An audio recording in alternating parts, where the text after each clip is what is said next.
ನಮಸ್ಕಾರಗಳು. ನಾನು ನಜೀರ್ ಅಹಮದ್ ಚೋರ್ಗಸ್ತಿ, DMS ನ್ಯೂಸ್ಗೆ ಸ್ವಾಗತ.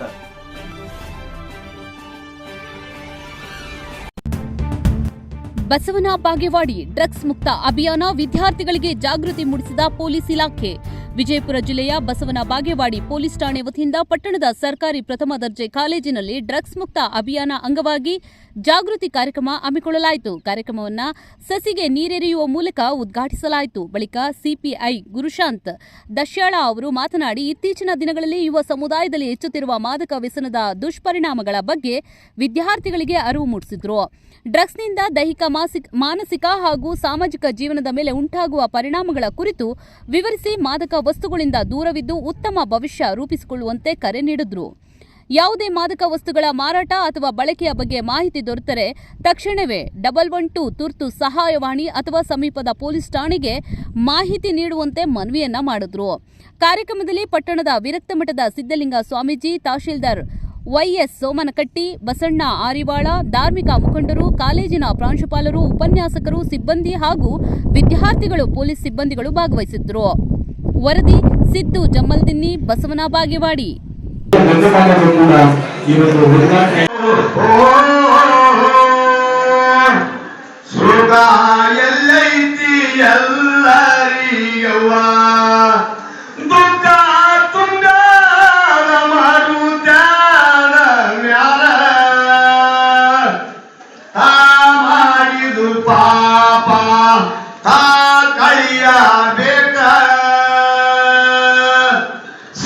ಇವು ಅಟ್ರಾಕ್ಟ್ ಮಾಡ್ತವೆ ನಿಮ್ಮನ್ನೆಲ್ಲಾನು. ಕೆಟ್ಟದ್ದು ಯಾವ್ದೆಲ್ಲ ಬೇಗ ಅಟ್ರಾಕ್ಟ್ ಆಗ್ತವೆ. ಅದಕ್ಕಲ್ಲೇ ಚಲೋದು ಏನಾಗುತ್ತೆ, ಬೇಗ ಅಟ್ರಾಕ್ಟ್ ಆಗಲ್ಲ. ಯಾಕಂದ್ರೆ ಬಾಯಿ ಕೆಟ್ಟಿರ್ತದೆ, ಬಾಯಿ ಟೇಸ್ಟ್ ಹಾಕಲ್ಲ. ಇವೆಲ್ಲ ಬಾಯಿ ಟೇಸ್ಟ್ ಹಾಕ್ತಾರೆ, ತಲೆಗೆ ಟೇಸ್ಟ್ ಹಾಕಲ್ಲ. ಆದ್ರೆ ಅದಕ್ಕೆ ಕೆಲವ ಜನಗಳು 1000 10,000 ವ್ಯಕ್ತಿ ಯಾಕೆ ಯಶಸ್ವಿ ಆಗ್ತಾನೆ, ನಾವು ಕಡಕ ರೀಚ್ ಮಾಡ್ತಾನೆ. ಎಲ್ಲರೂ ಯಶಸ್ವಿ ಆಗ್ಬೋದು, ಎಲ್ಲರ ಮನುಷ್ಯರು, ಎಲ್ಲ ಯುದ್ಧಕ್ಕೆ ಅದೇ ಐತಿ, ಎಲ್ಲರಿಗೆ ತೆಗೆ ಅದೇ ಐತಿ, ಎಲ್ಲರ ಯಶಸ್ವಿ ಯಾಕಾಗಲ್ಲ? ಯಾಕಂತಂದ್ರೆ ನಾವು ನಮ್ಮ ಮನಸ್ಸನ್ನ ಎಷ್ಟು ಗಟ್ಟಿಯಾಗಿ ಇಟ್ಟುಕೊಂಡು ನಾವು ಗಡ ಸೇರ್ತೇವೆ, ಅದನ್ನ ನಾವು ಎಷ್ಟು ಗುರಿ ಸಾಧಿಸ್ತೇವೆ, ನಮ್ಮ ತಂದೆ ತಾಯಿಯನ್ನು ಇಟ್ಕೊಂಡಂತ ನಾನು ಅನ್ನುಕೊಂಡಂತ ಸಾಧಿಸ್ತೇವೆ ಅನ್ನೋದು ನಮ್ಮಲ್ಲಿರುತ್ತೆ.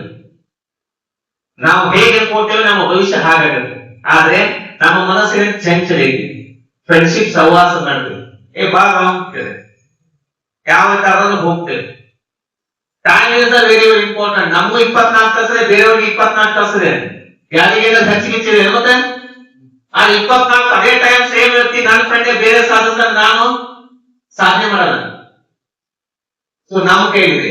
ಆದ್ರೆ ಇವೆಲ್ಲ ಏನ್ ಮಾಡ್ತವೆ, ನಮ್ಮ ಭವಿಷ್ಯದ ವಿದ್ಯಾರ್ಥಿಗಳಿಗೆ ಏನ್ ಮಾಡ್ಲಿಕ್ಕೆ ಮಾದಕ ವಸ್ತುಗಳು ಬರ್ತಾ ಇದೆ. ಕೆಲವು ಮಂದಿಗೆ ಏನಾಗಲ್ಲ ಗೊತ್ತಾ, ಕೆಲವು ಮಂದಿ ಕುಡಿದಾಗ ಏನೋ ಒಂದು ಸಾಲ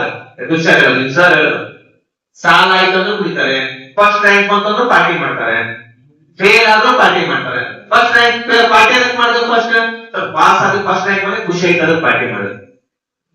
ಫೇಲ್ ಆಗ ಬಾರಿ ಮನಸ್ಸು ಬೇಜಾರಾಯ್ತು ಅದಕ್ಕೆ ಕುಡಿದ್ರೆ, ಸಾಲ ಹೆಚ್ಚಾದ್ರೂ ಕುಡಿತಾರೆ, ಮತ್ತೆ ಹೆಚ್ಚಿಗೆ ಬಂದ್ರು ಕುಡಿತಾರೆ. ನಮ್ಮ ಒಂದೇನಕ್ಕೂ ರೀಸನ್ ಬೇಕು. ಬಾಳ ಕಡಿಮೆ ಹೋಗಲ್ಲ, ಕುಡಿಯೋ ಹೋಗಕ್ಕೆ ರೂಲ್ಸ್ ಇಲ್ಲ. ನಮ್ಮ ಮನಸ್ಸು ಗಟ್ಟಿ ಇತ್ತಂದ್ರೆ ಎಲ್ಲಿದ್ರು ನಾವು ಬರುತ್ತೇವೆ. ಪ್ರಾಣಿಯಲ್ಲಿ ನಮಗೆ ವ್ಯತ್ಯಾಸ ಏನು, ಬರೀ ಒಂದು ಥಿಂಕಿಂಗ್ ಪವರ್ ಅಷ್ಟೇ.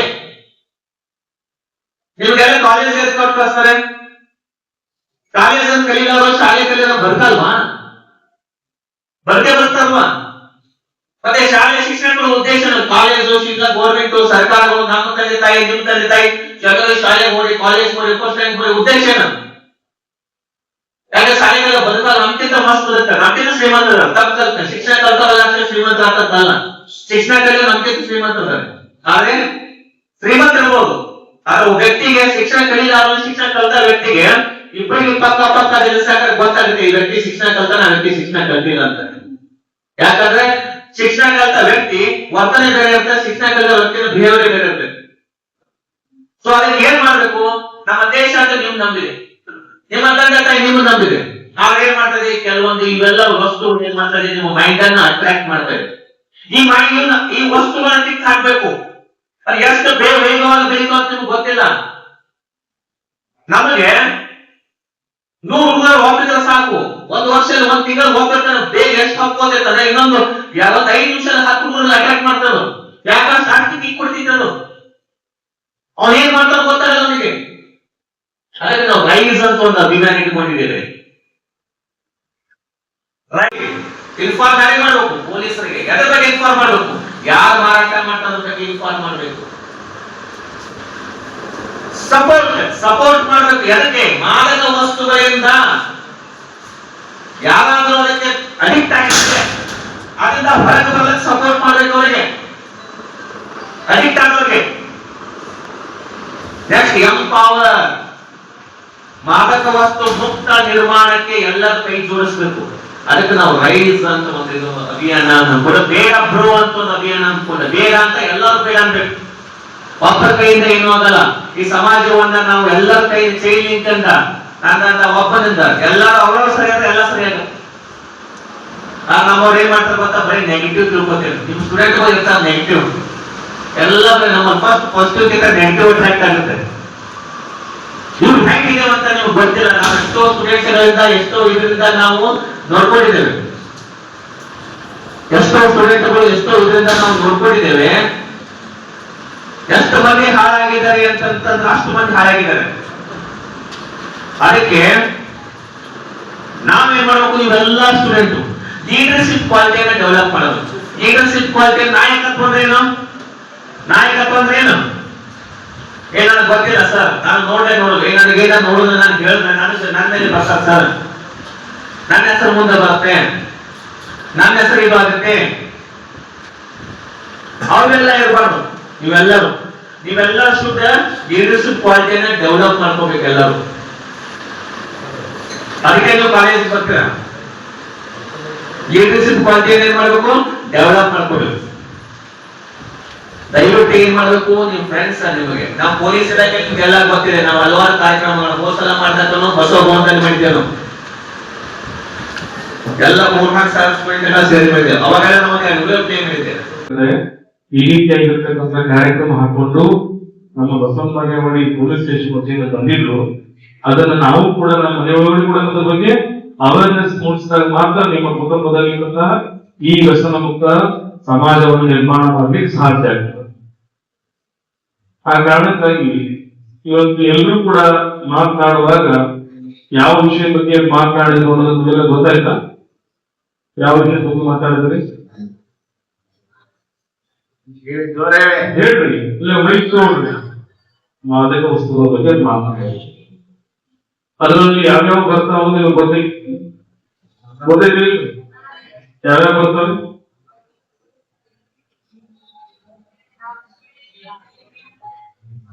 ಎಲ್ರಿಗೂ ನೀವೇ ಹೇಳಾಕತ್ತೀರಿ, ಪರಿಚಯ ಅಂತ ಅನ್ಕೋಬೇಕು ನಾನು. ಆದ್ರೆ ಅದನ್ನ ಅವ್ ಬಗ್ಗೆ ವಿಚಾರಗಳನ್ನ ತಿಳ್ಕೊಡ್ರಿ. ಅವ್ರಿಂದ ಏನೆಲ್ಲ ಹಾನಿ ಆಗ್ತಾವ ಬಗ್ಗೆ ತಿಳ್ಕೊಡ್ರಿ.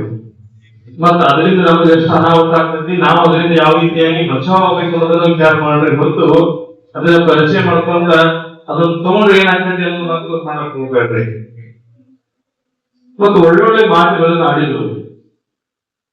ನಿಮ್ಮ ವಿಚಾರಗಳಲ್ಲಿ ಏನಾದ್ರು ಅವ್ರಿಗೆ ಗೊತ್ತಾಗಬೇಕಾಗಿದ್ದಾರೆ. ನಿಮ್ಮಲ್ಲಿ ಈ ಹಾಡನ್ನ ಹಾಡಿದ್ದೇವೆ.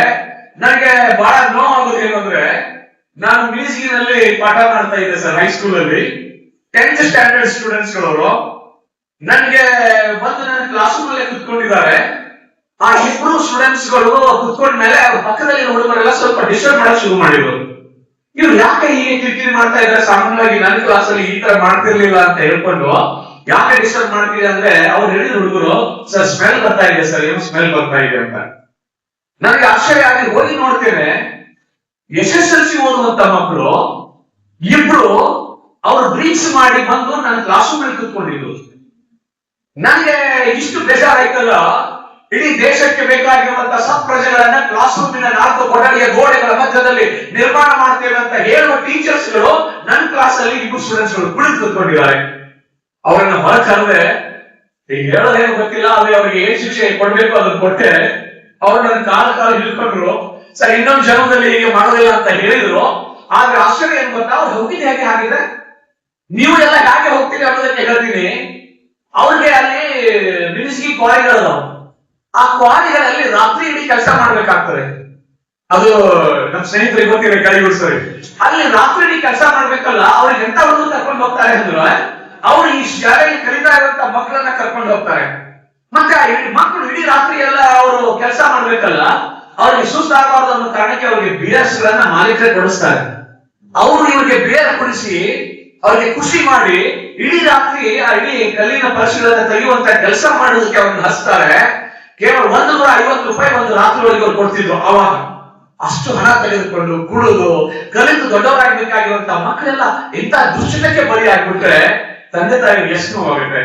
ನನಗೆ ಬಹಳ ನೋವು ಏನ್ ಗೊತ್ತಾ, ಬೆಳೆದು ಬಾಳ್ಬೇಕಾಗಿರುವಂತ ಮಕ್ಕಳು, ಚಿಕ್ಕ ಮಕ್ಕಳು ಇದ್ದಾಗ ತಂದೆ ನಿಮಗೆ ಊರ್ಗೋಲಾಗಿ ನಿಮ್ಮನ್ನ ನಡ್ಸ್ಕೊಂಡು ಹೋಗ್ತಿರ್ತಾರೆ. ಆ ವೃದ್ಧಾಪ್ಯದಲ್ಲಿ ನನ್ನ ಮಕ್ಕಳು ನನಗೆ ನಡೆಯೋದಕ್ಕೆ ಕಷ್ಟ ಆದಾಗ ಅವರು ಊರ್ಗೋಲಾಗ್ತಾರೆ, ನನ್ನ ಕೈ ಹಿಡಿದು ಮುನ್ನಡೆಸ್ತಾರೆ ಅಂತ ಹೇಳಿ ತಿಳ್ಕೊಂಡಿರುವಂತ ತಂದೆ ತಾಯಿಗಳ ಮುಂದೆನೆ ಬೆಳೆದು ನಿಂತಿರುವಂತ ಮಕ್ಕಳು ಇಂಥ ದುಶ್ಚಟಗಳಿಗೆ ಬಲಿಯಾಗಿ ಸತ್ತು ಹೋಗಿ, ಆ ಸತ್ತು ಹೋಗುವಂತ ಮಕ್ಕಳಿಗೆ ಹೋಗಿ ಇವರೇ ಚಿತೆಗೆ ಅರ್ಪಿಸ್ಬೇಕಲ್ಲ, ಎಷ್ಟು ನೋವಾಗುತ್ತೆ ಗೊತ್ತಾ ಸ್ಟೂಡೆಂಟ್ಸ್ಗೆ, ತಂದೆ ತಾಯಿಗಳಿಗೆ. ಯೋಚನೆ ಮಾಡಿ ಒಂದ್ಸಾರಿ, ಯಾವ ಉದ್ದೇಶಕ್ಕಾಗಿ ಕಾಲೇಜ್ಗೆ ಬಂದೇವೆ, ಅದಕ್ಕೆ ಸರ್ಕಾರ ಇವತ್ತು ಒಂದು ಒಳ್ಳೆಯ ಯೋಜನೆಯನ್ನು ತಂದಿದೆ. ಅವ್ರು ಹೇಳ್ತಾರೆ, ಸರ್ ಹೇಳಿದ ಹಾಗೆ ನೀವು ರೈಸ್ ಅಲ್ಲಿ ರೆಫ್ಯೂಸ್ ಮಾಡಿ, ಬೇಡ ನಮ್ಗೆ ಇವತ್ತಿನಿಂದ ಒಂದು ಸಂಕಲ್ಪ ಮಾಡ್ತೇನೆ, ಪ್ರತಿಜ್ಞೆ ಮಾಡ್ಕೊಂಡಿದ್ದೀರಿ. ನಾವು ಬಹಳ ಜನ ಪ್ರತಿಜ್ಞೆ ಮಾಡ್ತೇವೆ, ಆದ್ರೆ ಆ ಪ್ರತಿಜ್ಞೆಯನ್ನು ಮುರಿತೇವೆ. ಹೀಗೆ ಬೇರೆ ಬೇರೆ ದುಶ್ಚಟಗಳಲ್ಲಿ ಭಾಗಿಯಾಗ್ತವೆ, ಇಡೀ ಭವಿಷ್ಯ ಮಸುಕಾಗ್ತದೆ, ಬಾಳಿ ಬೆಳೆಯಬೇಕಾಗಿರುವ ನಕ್ಷತ್ರಗಳೆಲ್ಲ ಉದುರಿ ಬೀಳುತ್ತವೆ. ಹಾಗೆ ಆಗಬಾರ್ದು ಅನ್ನೋ ಕಾರಣಕ್ಕಾಗಿ ನಿಮ್ಮೆಲ್ಲ ಅವೇರ್ನೆಸ್ ಮೂಡಿಸ್ತಾ ಇದ್ದೇವೆ. ನೆನಪಿರಲಿ ನಿಮಗೆ. ವೀಕ್ಷಕರೇ ನಮಸ್ಕಾರ, ನಾನು ನಿರುಪಗೆ ವಿದ್ಯಾ ಮಂಜುನಾಥ್. ವೀಕ್ಷಕರೇ, ಸ್ಥಳೀಯ ಸುದ್ದಿಗಳನ್ನ ನಾವು ಯೂಟ್ಯೂಬ್ ಮುಖಾಂತರ ಪಡಿತಾ ಇದ್ದೀವಿ. ಅದರಲ್ಲೂ ತಾಳಿಕೋಟೆ ಸುದ್ದಿ ವಾಹಿನಿಯನ್ನ ನಾವು ಹೇಳೋದಾದ್ರೆ DMS ನ್ಯೂಸ್ ಹೆಚ್ಚು ಸಬ್ಸ್ಕ್ರೈಬರ್ನ ಹೊಂದಿ ಈಗಾಗಲೇ ನಿಮ್ಮ ಸುತ್ತಮುತ್ತಲೂ ನಡೆಯುವಂತಹ ಸಾಕಷ್ಟು ಸುದ್ದಿ ಸಮಾಚಾರಗಳನ್ನ ಮೊಬೈಲ್ ಮುಖಾಂತರ ನಿಮಗೆ ತಲುಪಿಸ್ತಾ ಇದೆ. ಇನ್ನು ಸಾಕಷ್ಟು ಸುದ್ದಿ ವಾಹಿನಿಯ ಮುಖಾಂತರ ನಿಮಗೆ ತಲುಪಬೇಕು ಅಂತಂದ್ರೆ ನಮ್ಮ ಯೂಟ್ಯೂಬ್ ಚಾನಲ್ DMS ನ್ಯೂಸ್ನ ಸಬ್ಸ್ಕ್ರೈಬ್ ಮಾಡ್ಕೊಳ್ಳಿ, ಫ್ರೆಂಡ್ಸ್ ಜೊತೆಗೆ ಶೇರ್ ಮಾಡ್ಕೊಳ್ಳಿ, ಹಾಗೆ ಬೆಲ್ ಐಕಾನ್ನ ಪ್ರೆಸ್ ಮಾಡಿ. ಕೂಡಲೇ ನಿಮಗೆ ನೋಟಿಫಿಕೇಶನ್ಸ್ ಬರುತ್ತೆ, ಹೊಸ ಸುದ್ದಿ ಸಮಾಚಾರಗಳನ್ನ ನೀವು ಕೂಡಲೇ ನೋಡಬಹುದಾಗಿದೆ. ನಿಮ್ಮ ಸಪೋರ್ಟ್ ನಮಗೆ ಬಹುದೊಡ್ಡ ಶಕ್ತಿ. ಸಪೋರ್ಟ್ ಮಾಡಿ. ನಮಸ್ಕಾರಗಳು.